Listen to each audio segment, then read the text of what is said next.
अच्छा, आप ये बताइए, आप यहाँ क्या करने के लिए बैठते हैं?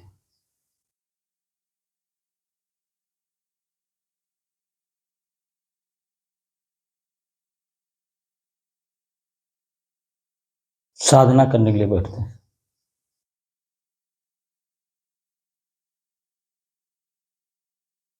किसको साधना चाहते हैं? आत्मा को। आत्मा को साधना चाहते हैं।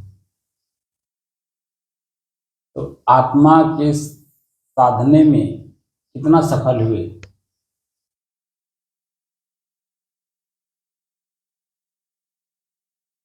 थोड़ी थोड़ी जानकारी हो रही साहब। कितना दिन हो गया आपको बैठ इस काम को करते हुए? 1081 दिन आज है। 1081 दिन आपके हो गए। और 1081 दिन में कितना आत्मा को आपने साधने में कामयाब हुए?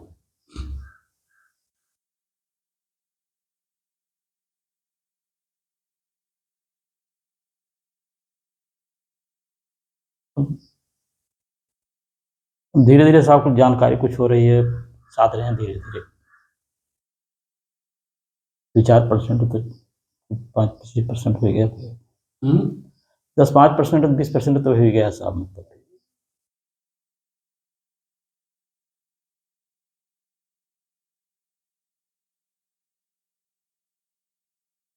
किस चीज को आप साध लिए जरा हमको बताइए। 10-5% में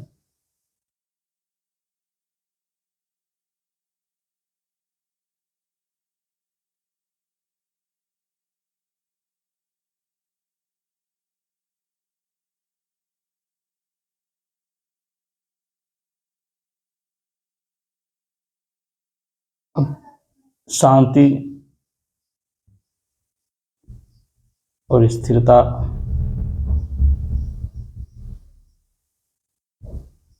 किसको साधे हमने ये पूछा। शांति, स्थिरता, सुख, आनंद नहीं पूछा है। किसको साधे और कितना 3-4% जो आप बता रहे हैं, 3-4% में किसको साध करके 3-4% आपको लग रहा है कि 3-4% हो गया? मन को साधे साहब। मन क्या है जिसको आपने साधा? मन में इच्छा कल्पना जो होता है मन में जाता है। इच्छा ही कल्पना को रोकना है।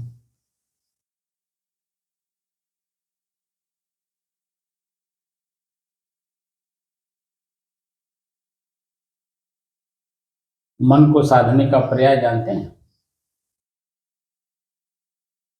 जी। क्या? मन को एकाग्र करना, स्थिर करना, शांति करना। नहीं, मन को एकाग्र करना, स्थिर करना, शांत करना तो यहाँ खाली बैठे करते हैं ना। हमको ये बताए कितना साधे मन को, और मन का पर्याय क्या है, कितना साध मिला?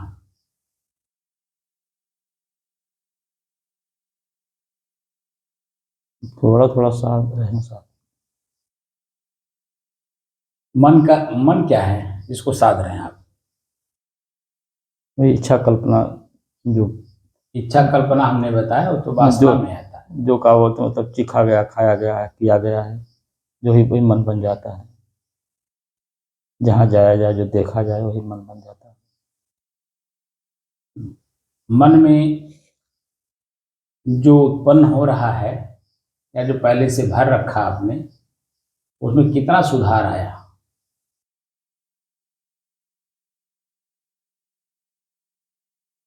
बार बार किसी चीज को जब देखा जाता है वह बुद्धि बन जाती है। पहली बार किसी चीज को देखा जाता है वही मन बनता है पहली बार। और जब बुद्धि बन गया तो प्रौढ़ हो गया ना, मजबूत हो गया। जी। अब मजबूती जो चीजें हो जाती हैं, जो मजबूत हो जाता है, उसे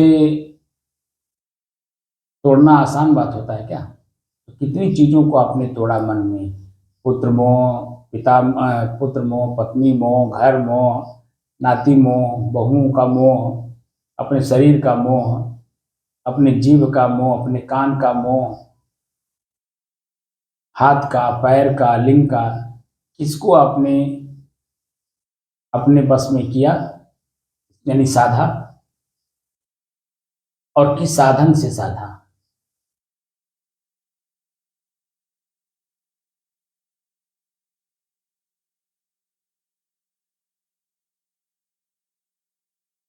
धीरे धीरे साहब साध रहे हैं, मतलब अब एकांत में ही रहते हैं ज़्यादातर, बोलते कम है, किसी बात भी कम सुनते हैं।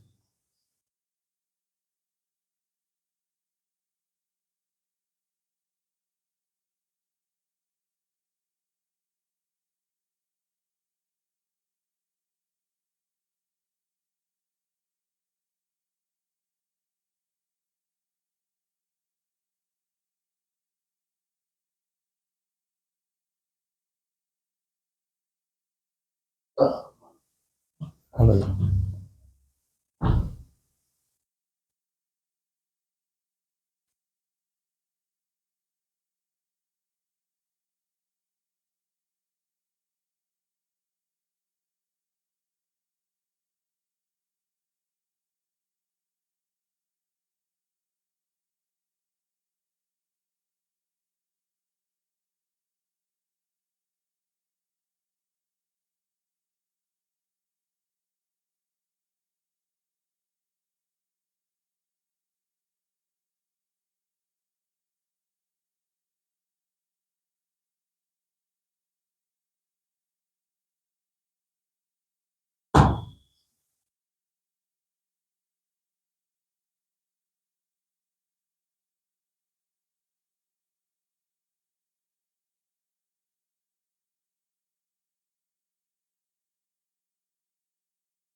हम लोग साधना क्यों कर रहे हैं सुभाष बाबू? क्यों ध्यान, यहाँ क्या करने के लिए हम लोग बैठते हैं? मोक्ष पाने, मोक्ष पाने के लिए। तो मोक्ष के बारे में जो मैं बताता हूँ उसके बारे में कुछ समझ में आ रहा है क्या?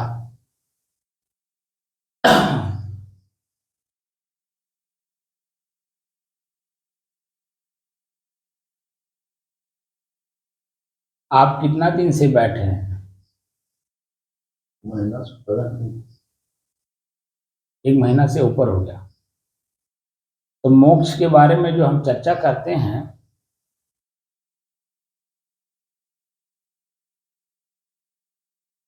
पहली बात तो मोह समझ में आया। मोह क्या है? मोह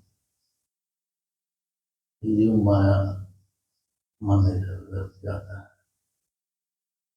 नहीं, मोह, मोह का मतलब आसक्ति, इसके बिना हम नहीं रह पाएंगे।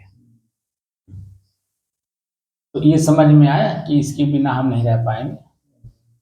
क्या क्या चीज ऐसी है जो उसके बिना आप नहीं रह पाएंगे?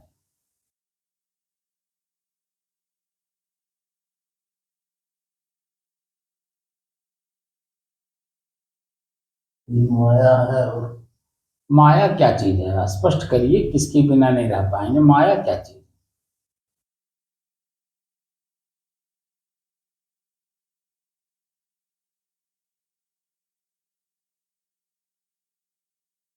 माया का मतलब चकाचौंध है।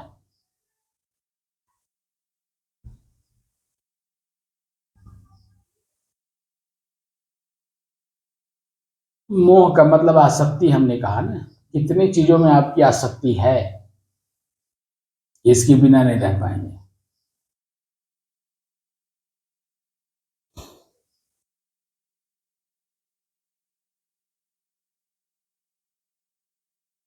एक तो पत्नी ही होगी, आप नहीं भी चाहते हो तो भी जन कुछ ना कुछ बोलती रहती होंगी।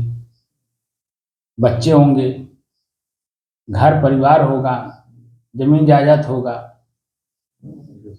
शरीर है आपका, आंख जिस चीज को देखता है उसी को सत्य मानता है, कान जो सुनता है वही सत्य मानता है। यही सब तो मोह है।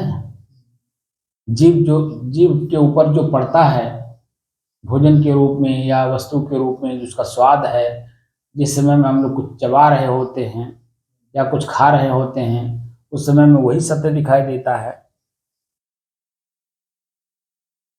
तो जो सत्य दिखाई देता है वही तो मोह है, और जो कि सत्य कुछ नहीं है, क्योंकि वो परिवर्तित हो रहा है।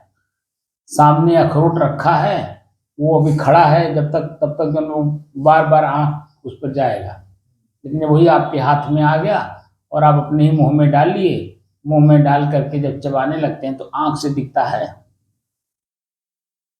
आंख से तो दिखता नहीं। वहां जीभ आंख का काम करता है। जब हम दांत से कूचते हैं तो वो जीभ पर जाता है और जीभ पर जा करके उसका स्वाद हमें महसूस कराता है, इसका स्वाद कैसा है। लेकिन वही जैसे आपने दांत के नीचे रखा और वो कूचना शुरू किया, तैसे जो उसका खड़ापन है जो दिख रहा था वो दिखाई कहीं देने लगता है, उसका रूप परिवर्तित हो गया कि नहीं। दांत पर पड़ते ही, दांत जब दोनों दांत के बीच में अखरोट पड़ता है और जैसे दांत आपस में मिलते हैं वैसे वो चूर चूर हो जाता है कि नहीं। तो जो उसका खड़ापन है वो चूर में बदल गया कि नहीं। फिर उसे मुंह में जब तक हम चबा रहे हैं तब तक तो मुंह में दिखाई दे रहा है, यानी स्वाद महसूस करा रहा है। लेकिन जैसे ही घाटी के नीचे गया, आपने नीचे किया, वैसे उसका कुछ अस्तित्व रह जाता है, हैं? उसका अपना अस्तित्व जो आंख से देख करके हमने उसको खाया, तो क्या वो आंख से देखा वो अस्तित्व उसका रह जाता है? हम उसको दोबारा देख सकते हैं इसी आंख से, उसी रूप में? उसका रूप बदल गया। आंख के सामने जब था बाहर तब तक तो वो खड़ा था, स्पष्ट दिख रहा था ये अखरोट है। जैसे ही मुंह में गया आंख का देखना बंद हो गया। आंख से कहीं देख मिलता है जब मुंह में चला जाता है? कोई भी चीज मुंह में डाल लेते हैं तो अपने ही आंख से नहीं दिखता है, अब वहां महसूस होता है, क्योंकि हम खुद दांत से चबा रहे हैं। और जब दांत से चबा रहे हैं तो चबाते समय महसूस होता कि मैं चबा रहा हूं, और चबा करके जब उसको कूच लेते हैं, ठीक, तो उसका जो रूप बदल जाता है। जितनी बार उसको कूचते हैं उतनी बार जो उसका रूप बदलता है, महसूस कराता है इसका स्वाद। और उसके बाद जैसे ही कूचना बंद होता है और उसे घाटी के नीचे किए खुद करते समय, मतलब जब तक उसे चबा रहे हो या अंदर ले रहे हो तब तक आपको महसूस होता कि मैं कर रहा हूं। लेकिन जैसे ही घाटी के नीचे गया, वहां भी आप जा करके काम करते हैं, वहां भी सत्य दिखाई देता है। सब परिवर्तित हो गया रूप, उसका रूप ही परिवर्तित हो गया। ऐसे ही परिवर्तित स्वरूप को हम कैसे देखें, उसी की साधना हम करा रहे हैं। कि दो चीजें हैं, एक प्रकृति एक पुरुष। पुरुष यानी मैं स्वयं, प्रकृति माने मेरे अलावा जो कुछ भी है वो सब प्रकृति है। बात समझे ना। तो मेरा लक्ष्य क्या है? मोक्ष यानी आत्म तत्व को प्राप्त करना, यानी स्वयं को जानना। तो स्वयं के जानने में जो बाधाएं हैं उन बाधाओं को कौन दूर करेगा? मैं अपना करूंगा तो अपना मैं समझूंगा, आप अपना करेंगे तो अपना समझेंगे, रामोता लोग अपना करेंगे तो अपना समझेंगे। और जब करेंगे ही नहीं तो उसको कैसे समझेंगे आप बताइए। जो मैं कह रहा हूं कि एक एक को पहले समझिए, देखिए, जानिए, समझिए, और उसके बाद में उसे रखने लायक हो तो रखिए, अन्यथा उसे पछोड़ दीजिए, यानी जीवन से निकाल दीजिए। जैसे ही जीवन से निकालेंगे वैसे ही अपने आप को हल्का महसूस करेंगे। जैसे कांटा पहले नहीं गड़ा था तो आप फुदक फुदक करके चल रहे थे, अचानक कांटा गड़ गया, अब वो जो आपकी फुदकने में बाधक बन गया कि नहीं। बोलिए, आप जो फुदक फुदक करके चल रहे थे, वो जो कांटा गड़ गया, वो फुदक फुदक करके चलने में बाधक बन गया कि नहीं? बाधक ही नहीं बना बल्कि पीड़ादायक भी हो गया। आपके फुदक फुदक कर चलने में, यानी उछल उछल करके चलने में वो बिल्कुल बाधा बन गया। और उसके बाद अगर उसे आप रखे रहेंगे अपने जीवन में, तो आपको उछल कूद करके चलने देगा? बोलिए, तो उसे क्या करना होगा?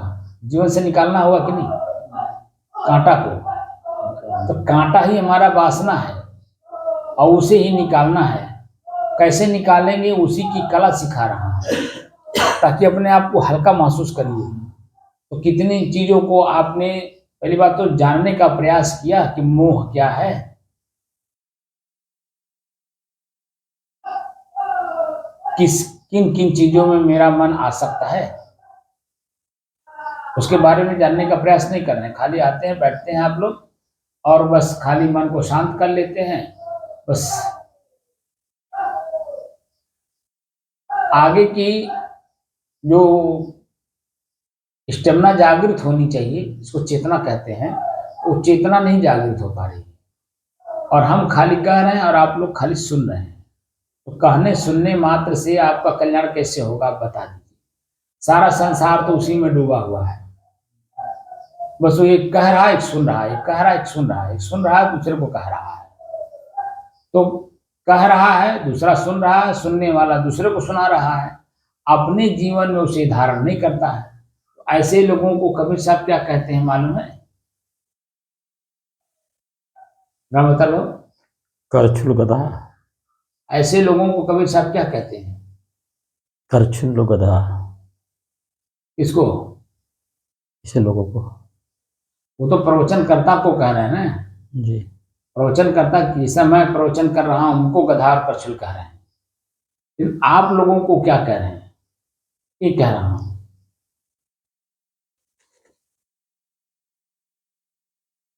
वो कहते हैं कि मैं चितवत हूं तो ही को, तू चितवत कछु और, लानत ऐसे चित्त पर एक चित्त दुई ठौर। बोलिए,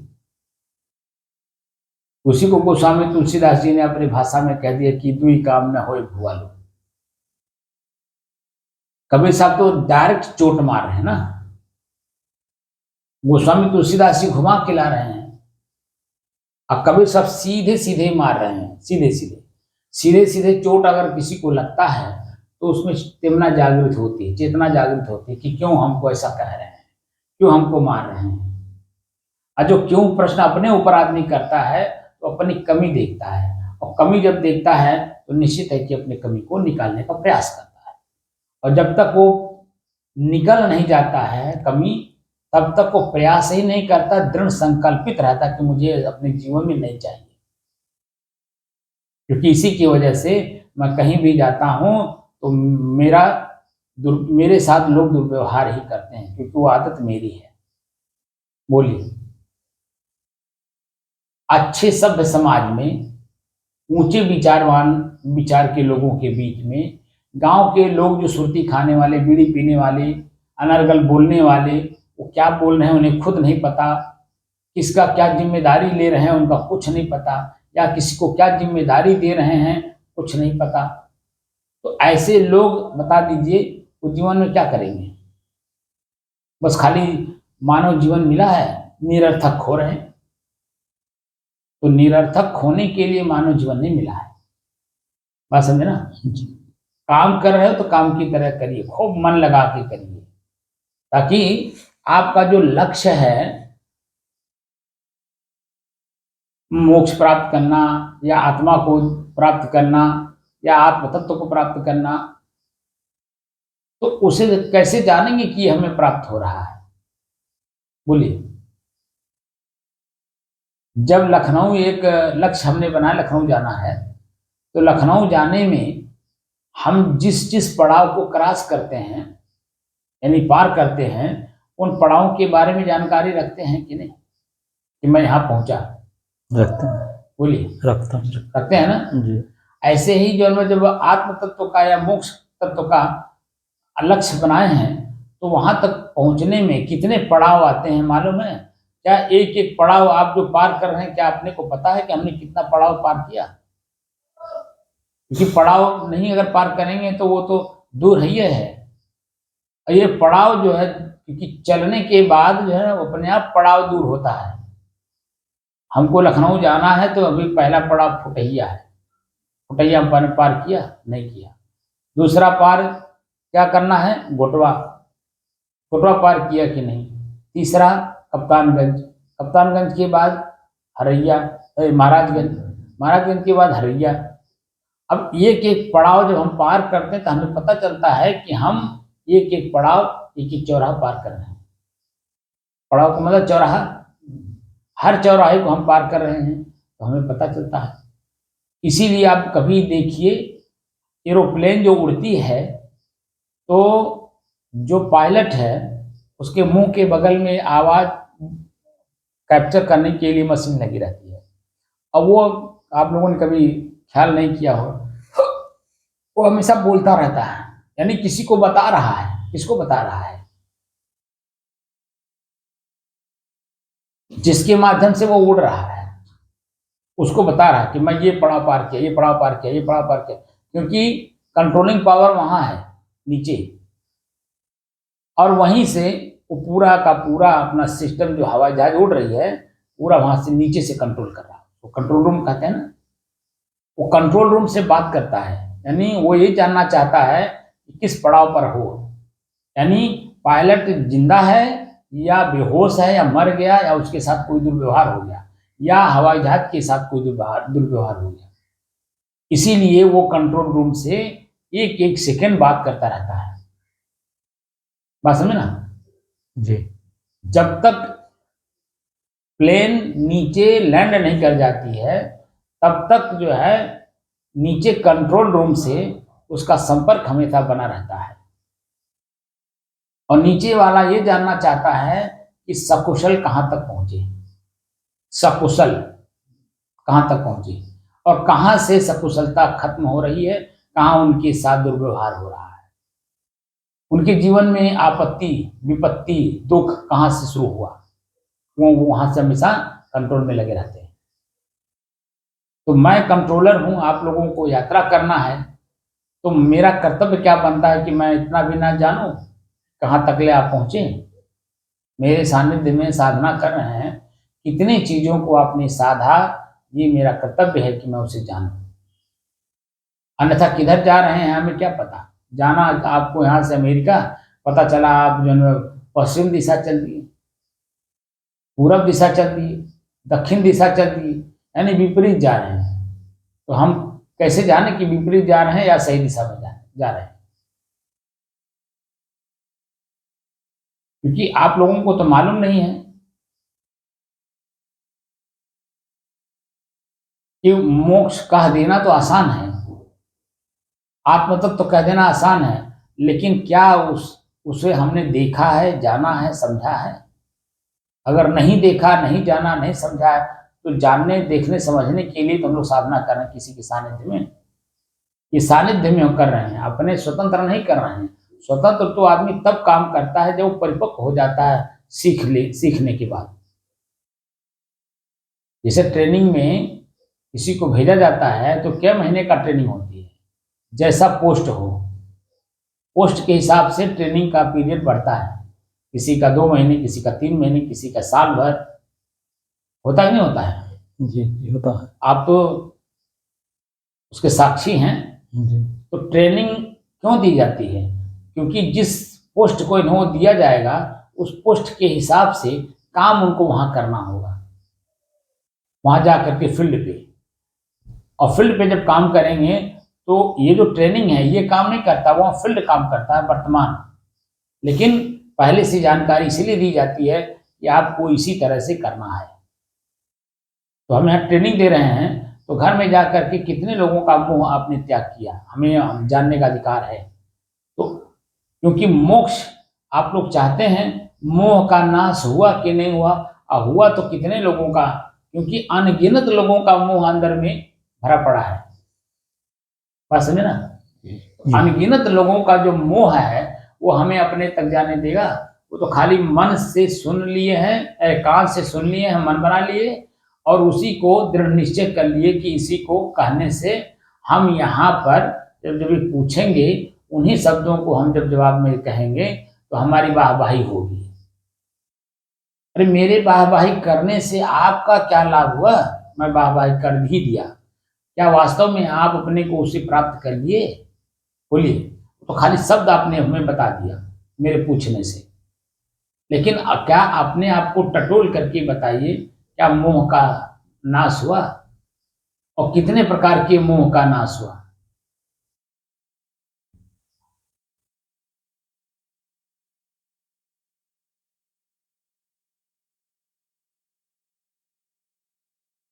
कोई एक प्रकार का बता दीजिए कि इसका मोह नष्ट हो गया।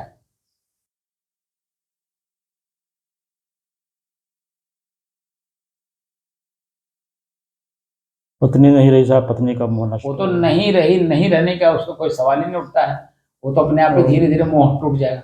वर्तमान में जो हैं उनको बताइए।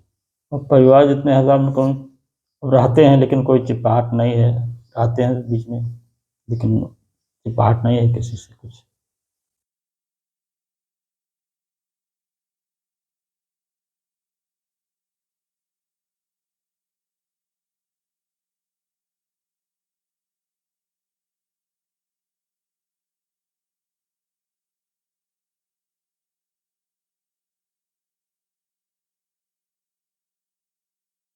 ये खुद को पता चलना चाहिए कि मैं क्या कर रहा हूँ और कितने जो लक्ष्य बनाए हैं उस लक्ष्य के प्रति हम कितना एकाग्रचित हैं और कितना लगन से काम कर रहे हैं, चलने के लिए चल रहे हैं। ये बात का आपको ध्यान रखना चाहिए, क्योंकि जानकारी तो पहले से थी नहीं कि हमें को करना है, हमें को चलना है। बस जिसने जो बताया, भटके हुए लोग हमें, अपने तो भटके ही थे, हमें भी भटका दिए। ठीक है ना जी। जो ओरिजिनल काम करना था वो किसी ने नहीं किया, और जो करने वाले थे वहां तक हमारी पहुंच हो नहीं पाई। तो चंचल मन तो मेरा था ही, और चंचल मन वाला हमें मार्गदर्शक मिल गया। तो बता दीजिए, जब आप, हम भी चंचल, आप भी चंचल, तो बता दीजिए वो जो लक्ष्य है हमारा बिना स्थिर हुए वो प्राप्त हो सकता है? बोलिए। नहीं हो पाएगा बिना स्थिर है। तो जीवन भर हम लोगों ने जो काम किया वो स्थिरता का काम ही नहीं किया, बस खाली मन के उड़ान में उड़ते रहे। अब मन कहाँ कहाँ ले गया, क्या क्या कराया, उसी को सत्य दिखा करके। अब वही जो स्मरण के रूप में भीतर बैठा हुआ है वही आपका बाधक है। उन्हीं बाधाओं से अपने को मुक्त करना है। तो एक एक चीज को आप मुक्त करिए। जैसे पहला तो काम करिए, जीव में दो चीजें हैं, एक स्वाद है और एक शब्द है। तो शब्द को तो नहीं जीत पाएंगे, लेकिन स्वाद को तो जीत लेंगे। बोलिए। जी। रोटी को सब्जी और दाल से ना खाइए, सूखे और पानी में मिला के खाइए, धीरे धीरे। ठीक है। जी। स्वाद को अगर जीतना है जीव के, तो उसको सूखा रोटी खाइए, नमक भी मत दीजिए इसको, क्योंकि आदत जो है नमक का ही है। जैसे गोस्वामी तुलसीदास जी ने लिख दिया कि लवण बिना बहुव्यंजन जैसे। वहां पहले लिखा कि भक्तिहीन नर सोहं कैसे, और लवण बिना बहुव्यंजन जैसे। जी। तो लवण यानी नमक, नमक हर वस्तु में पड़ रहा है, दाल में भी, सब्जी में भी, सलाद में भी, हर जगह। तो वो वस्तु के साथ नमक का स्वाद हमने जो ले लिया वो मेरे भीतर घर कर गया है, शरीर की, मन के अंदर में। अब उसे ही अपनी आसक्ति तोड़नी है। तो सूखा रोटी प्लस पानी में भिगा भिगा के, कभी कभी सूखा खाइए, कभी कभी पानी में मिला के खाइए, और वो जो स्वादिष्ट लगेगा वो आपको स्वाद तो पहले नहीं देगा, पहले तो मन भिनकेगा कैसे खाएंगे, मन पहले कहेगा कैसे खाएंगे, प्रश्न करेगा अपने आप को कैसे खाएं, बिना दाल सब्जी कैसे खाएं, प्रश्न उठता है कि नहीं उठता है? जी। यही प्रश्न उठने ना पाए कि कैसे खाएंगे, खा करके देखिए और महीना दिन उसको लगातार दोनों टाइम करिए, तो नमक का जो स्वाद भीतर बैठा हुआ है उसकी आसक्ति धीरे धीरे टूटेगी। यहीं से शुरू करिए, क्योंकि सभी व्यंजनों में गोस्वामी तुलसीदास जी ने क्या कहा, लवण बिना बहु व्यंजन जैसे, बहुत प्रकार का व्यंजन अगर बना और लवण उसमें नहीं है तो कैसा फीका लगता है। फीका लगता है। फीका लगता है। वही फीकापन को फीकेपन में नहीं बल्कि स्वाद में बदलना है। नमक ग्रहण नहीं करना है तो उसकी आसक्ति टूटेगी ना। तो वस्तु की ओरिजिनल जो स्वाद है वो मिलेगी, यानी प्रकृति का जो वास्तविक स्वरूप है वो दिखाई देगा। तो आदत समझ में आएगा कि मैंने ही आदत डाला। तो आदत किसने डाला? मैंने नहीं डाला, हमारे परिवार के लोगों ने डाला। जब हम छोटे रहते हैं ना, आप देखिए दाल का जूस जो है उंगली में लगा करके और जीभ में आपके चटाते हैं कि नहीं? जी जी बोलिए। जो कि बच्चा अनजान है, उसको कुछ नहीं जानता है, वहीं से शुरू होता है। माँ के दूध के अलावा जितना स्वाद लिया जाता है वो माता पिता धीरे धीरे बच्चे को शुरू करते हैं। और शुरू कहाँ से करते हैं? वही दाल का जूस उंगली में लगा करके अब बच्चे की जीभ पर चटाते हैं और वहीं से वो अपना मन बनाना शुरू कर देता है। और वो मन जो है आज हम लोगों का कितना प्रौढ़ हो गया है, कितना मजबूत हो गया है कि नमक बिना अगर भोजन मिल जाए तो क्या क्या शब्द ही जीभ जो में अपने आप शब्दों का छड़ी लगा देता है। तो उसे हमें कंट्रोल करना है और अपने बस में करना है। ठीक, एक एक करके जीतने का प्रयास करिए।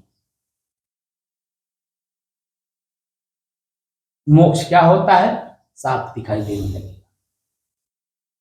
ऐसे खाली हम लोग शब्द बोल रहे हैं, शब्द सुन रहे हैं, मोक्ष के बारे में जानते 1% भी नहीं है। 1% का 100वां हिंसा भी नहीं जानते कि मोक्ष कहते किसको है। जानते हैं? बोलिए, मोक्ष क्या है? देखें उसे। मोक्ष भी साहब पहुंच नहीं पाए वहां तक। वही तो कह रहा हूं ना कि उसके बारे में 1% हम कहने वाले भी नहीं जानते और सुनने वाला बेचारा क्या जानेगा। तो शब्द सुन रहा है ना और शब्द को विश्वास करके मान लिया जी। लेकिन साक्षात जो जब तक ना हो तब तक उस शब्द का क्या मतलब? जब साक्षात हो जाता है ना, मोक्ष कहना और सुनना और बोलना सब बंद हो जाता है अपने आप।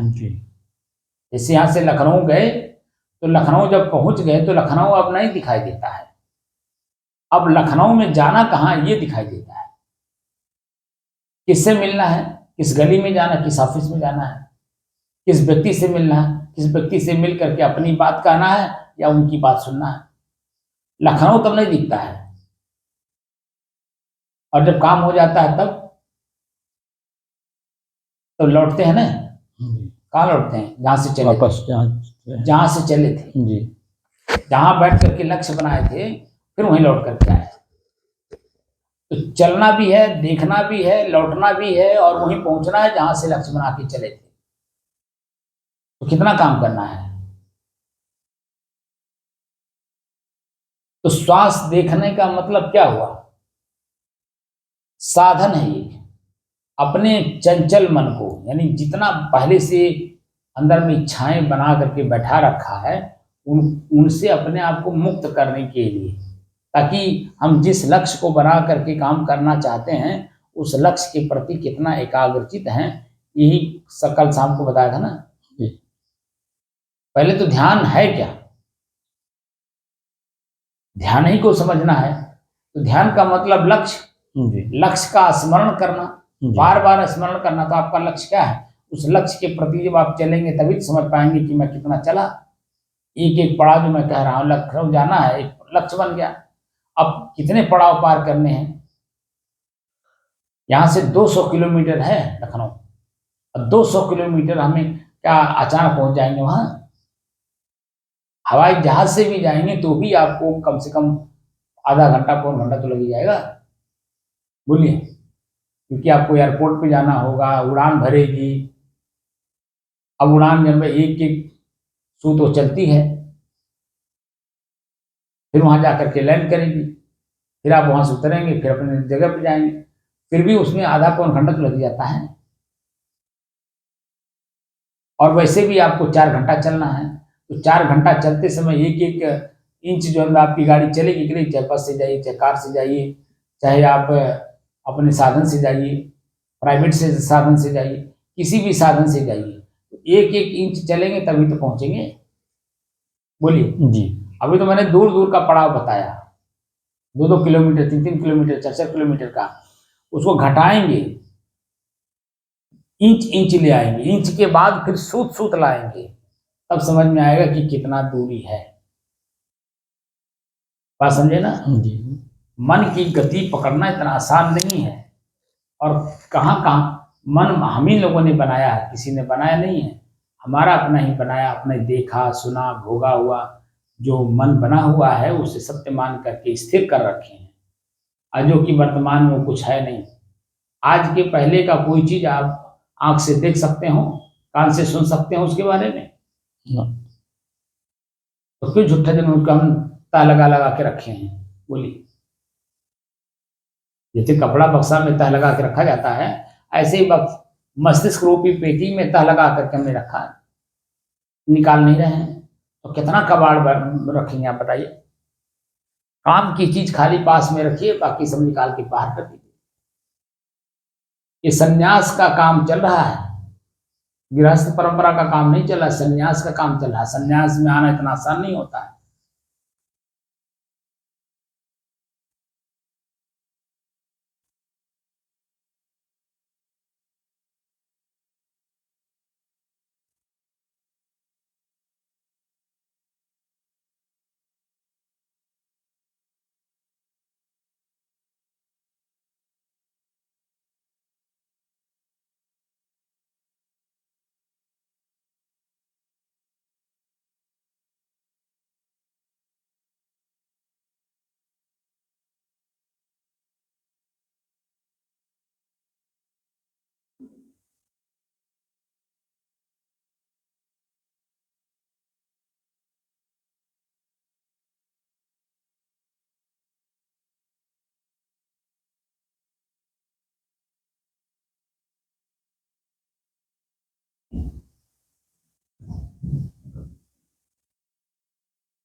अपने ही चंचल मन को अपने ही बस में करके एकाग्रता, स्थिरता एवं स्वयं अपने आप में शांति का अनुभव करने के बाद स्वयं मैं कौन हूँ को जानने की दृष्टि से साधना करते करते आज 1081 दिन हो गए। तारीख 23 अक्टूबर सन 2024, दिन बुधवार, प्रातः काल का समय। कल आपने देखा होगा कि बोलते बोलते मेरी आवाज़ बदल गई और यहाँ तक कि मेरी आवाज़ भी नहीं निकल रही थी लास्ट में। जी। तो इसका चर्चा मैं क्यों कर रहा हूँ? ये शरीर बदलाव जिसका है वो अपने अनुकूल अगर नहीं पाएगा तो कब मेरे शरीर से मुझे ही बिछोह कर देगा, मुझे नहीं मालूम। यानी ये प्रकृति कब मेरे साथ क्या धोखा कर दे, ठीक, हम लोग नहीं जान पाते। इसीलिए शरीर में रहते रहते अपने लक्ष्य को प्राप्त कर लीजिए, अन्यथा ये शरीर कब क्या हो जाएगा कुछ पता नहीं। इसीलिए चेतना में रहिए। बहुत नींद ले चुके हैं, बहुत सो चुके हैं। अरे खाली आंख बंद करके सोना ही सोना नहीं होता है, वासनाओं में लिप्त होना, आसक्त होना, ये भी सोना होता है। समझे ना? जी। सोना एक सोना होता है धातु, चमकदार तो होता है, आकर्षणीय होता है, ठीक है, लेकिन वो कष्टदायी कितना होता है कैसे मालूम है?